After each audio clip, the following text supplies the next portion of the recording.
խաղաղությունով չեմ ուզում, որպեսզի խոչընդոտենք մյուս քաղաքացիների իրավունքները, մարդիկ են, որոնք հիվանդանոց է,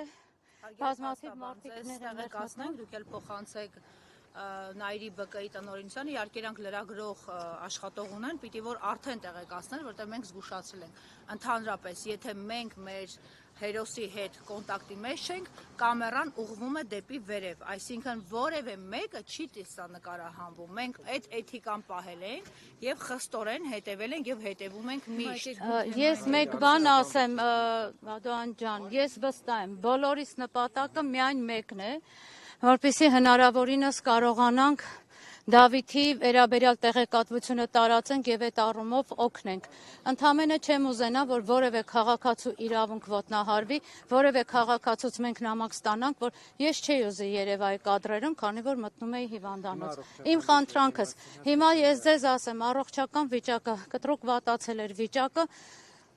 Արդեն տեղեկացրել են Կարմավիր ՔԿ-ից, նրան տեղափոխեցին Աբովյան ՔԿՀ, բժիշկների հետազոտության արդյունքում, քանի որ գիտակցության կորուստի արդեն գիտեք, նորից չկրկնվեմ, շտաբ օգնություն հրավիրվեց, տեղափոխվեց Աբովյան ԲԿ-ում, քանի որ նա կոմպլեքս հիվանդություններ ունի, եւ ինչպես Մարիներ ասել, 9 օրեկանից նա բուժվել էր այս ոչ կենտրոնում, մի տեղը հակասում է մյուս տեղին, մի ներարկումը մյուս ներարկումին, ամբողջ այդ Աբովյան ԲԿ-ում Գայանեն զանգում էր իր բուժող բժիշկներին, հարցնում էր ընդունենք մագնեզիում կարելի է, թե չի կարելի, այս մյուսը մյուսի հետ կարելի է, թե չէ,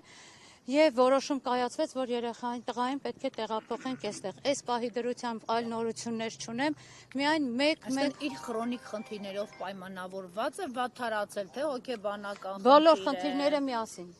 Բոլոր խնդիրները միասին կան, առաջացել են նաև այլ խնդիրներ, որոնք չեմ կարող հրապարակայնացնել։ Աբովյան ԲԿ-ում չեն կարողացել պատշաճ բուժօգնություն։ Աբովյան ԲԿ-ն պատրաստ էր ամեն ինչ անել, քանի որ իր վիճակը այնպեսին կոմպլեքս է, իր բուժումը դրա համար այսպեսի որոշում։ Հիմա խնդրում եմ, շատ խնդրում եմ, գիտեք որ կարող է մի ժամ, կարող է 10 ժամ, չգիտեմ, ոչինչ մենք չգիտենք։ Ես ձեզ շատ խնդրում եմ, ես գիտեմ, որ դուք բոլորդ մեր կողքն եք։ Եկեք հիմա ամեն ինչը դադարեցնենք։ Ես որպես Դավիթ Մինասյանի պաշտպան Դավիթ Մինասյանի, դուք գիտեք, ես հայտարարել եմ, որպես մայր եմ դա հանդես գալիս, ես պատրաստ եմ բոլորիդ հրավիրեմ, թե Մամուլի ասուլիսի, թե ձեր հաղորդումներին բոլոր տեղերը։ Ես բոլորիդ կասեմ, մենակ խնդրում եմ նկարահանումները դադարեցնել։ Հիվանդանոցից ենք աշխատել։ Սյուզի ջան, դուք մեզ գիտեք, այսինքն ոնց եք պատկերացնում, վարչապետ ինձ կկասկածել, թե հիվանդություն ստացող չէ, ձեր մասին մի հարց էլի Տիկին Էլվակյան, առողջապահության նախարարությունը այսօր մեզ ասում էր, որ բժիշկների հսկողության տակ է գտնվում եւ առավոտվա դրությամբ կարիք չկա տեղափոխել հիվանդանոց։ Այդ ընթացքում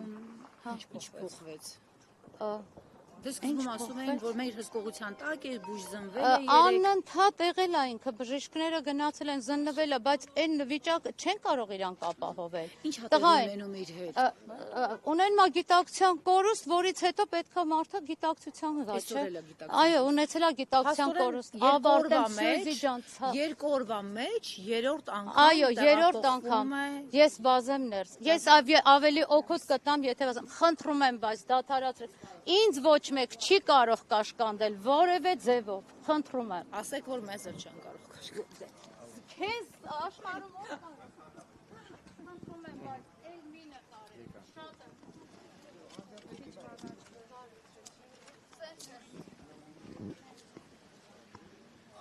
Արդում եմ բոլորդ ինձ հասկացան, որտեղ բոլորիս միակ նպատակը Դավիթին